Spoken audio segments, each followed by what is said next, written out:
Hi guys, and welcome back to my channel. Today we have some soul dip action happening. If you follow me over on Instagram, you know that I'm obsessed with soul dip. I have so many of her colors, like literally, look at my swatches. I am obsessed. Her collection of colors is insane. She is a glitter queen, and I even own some of her solids, but I'm obsessed. Do I have to say I'm obsessed again? Yes, I'm obsessed. And I'm also obsessed with this peel base. I've been using it for a couple weeks now, and I love it so far. I do think it's a little bit better than UNT. And another thing I'm obsessed with is this bottle holder that was sent to me from Deco Rose Creations. She's over on Etsy. She is taking a small hiatus in February, but she will be back. But I really love these bottle holders because it literally, on the side that faces me while I'm dipping, it says base, activator, and top coat. So I know exactly which handle I'm grabbing when I'm not looking at the bottles. So to get started, the first thing I'm grabbing is my glitter. She's Got Away is one of the glitters that came out recently from Soul Dip with her Valentine's Day collection. So was Love Song, which is the pink you can see right there. Lady in Red is one that's been out for a while. I used it in October for kind of like a Day of the Dead themed manicure. But I decided to go straight for the glitter because glitters tend to be the hardest ones to work with. So I wanted to get that one straight out of the way, and then everything else would be just like easy peasy with solids.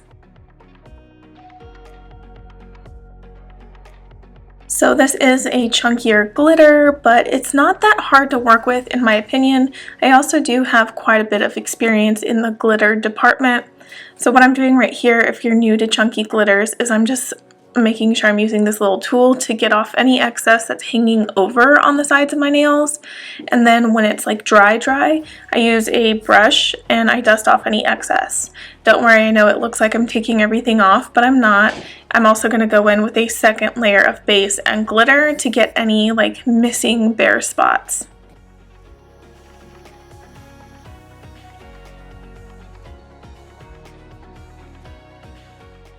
I'm not sure if you guys have seen Miranda's Nail Creations new glitter video. It came out, I believe, a month, maybe 2 months ago. It's a really good video, so I'm going to try to replicate that technique here in this video. I need to go back and watch it, to be honest, to make sure I got it right. But what she kind of does in her video is when she's working with chunky glitters that need to lay flat, she'll take her activator.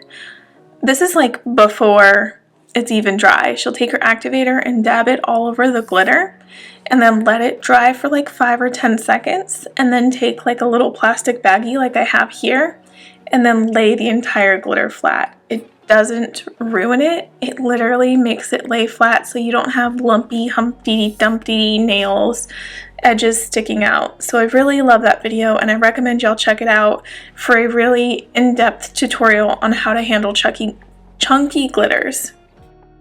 So I'm going to finish dipping the rest of my nails in the colors.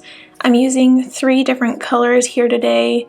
Technically 4 because of the glitter, but 3 different solids. So I'll have all that listed and linked below, along with any discounts that you guys can snag these colors for a little discount. And I'll leave you guys to it, and I'll be back towards the end of the video.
So we're approaching the end of the dip powder process of this manicure.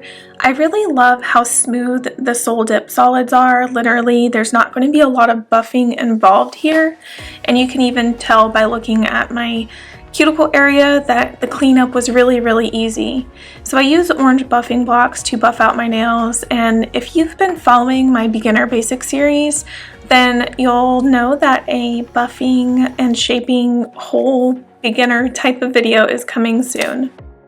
One of the things I focus on in that video is how you need to shape and buff around, and it's important to not focus too much on the top unless you have like divots, wrinkles, imperfections, but more so to focus around the perimeter of the nail, like the free edge, the cuticle area, and the side walls. You don't want to focus too much on the center because you don't want to bring down that apex.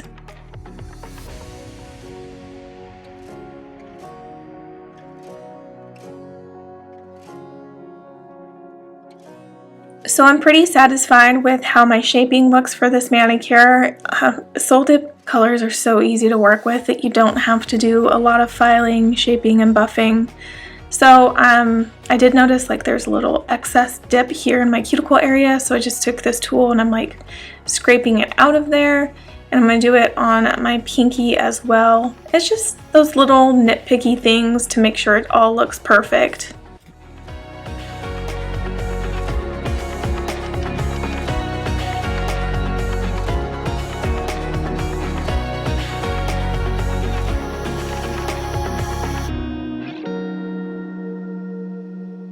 So it's very important for me to have thin layers. I only did 2 layers of dip on each of my nails because of my builder gel. So I really do like how pigmented these colors are. I did actually show a photo of my mani to one of my friends, and she thought that the pinky looked a little bare and it needed a little pizzazz, maybe some stamping. So I'm going to do that in a little bit. But I'm going to teach you guys a trick that I learned from the Young Nails YouTube channel. If you use protein balm like I do it under my builder gel, but you also use gel top coat on your nails.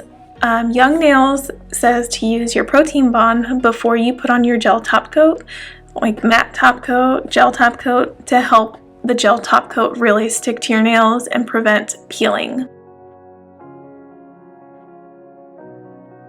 So I'm letting that dry because when I do my gel top coat, I don't want it to be wet, clearly, but I know some of you guys are like, gel top coat, Carol's wearing a gel top coat, what? Yes. So Triple D is in the testing phase of this delicate gel. It is a different formula than her traditional gel, and it has the ingredients, I don't know how to explain it. It just basically doesn't contain ingredients that are known to cause allergies or sensitivities or skin irritations. So I like this formula so far. I haven't had any allergic reactions, no redness, no itching, nothing yet. And I've been using it here or there. I've really just been trying to space out my use of the gel to see if continued use of it is going to cause irritation, because when I first started using her gel top coat back in May, I wasn't allergic to it. When I first started using it, I developed an allergy. So that's what I'm trying to do here. Although I will say it is already different from any other gel I've used since then, because every single gel except for Nail Addict LA, I get an allergic reaction to immediately after using it. Whereas this one hasn't caused an allergic reaction. The Nail Addict LA gels don't cause an allergic reaction with me.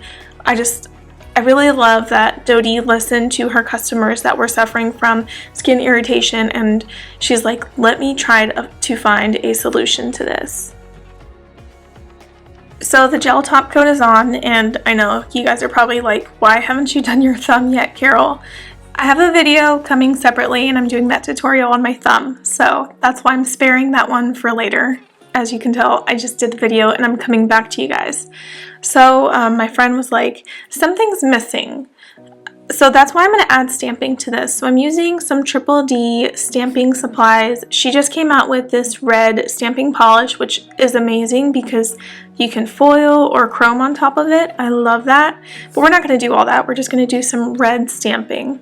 And I'm just doing these cute little hearts that came on her stamping plate. I really do like that this stamping plate is not only great for Valentine's Day because it has a lot of love options, but it's also great for spring because there's a lot of florals on there. So it's not just you can only use it for 2 weeks out of the year. No, it's you got a couple months use out of this stamping plate. So I'm using the Queen Jelly stamper because I can't find my Triple D one. I misplaced it. It's somewhere in my nail stash of my room.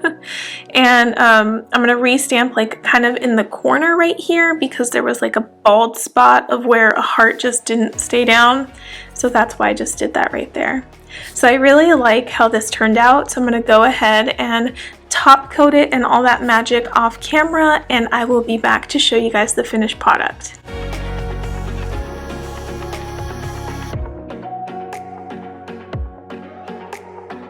So that's all, folks. This is the finished manicure. Thank you guys so much for watching this video. I hope you really liked everything that I showed in this video. I know I use a variety of brands, so if you're looking to shop anything, it's all going to be listed in the description box below, and I'll see you in my next video. Bye!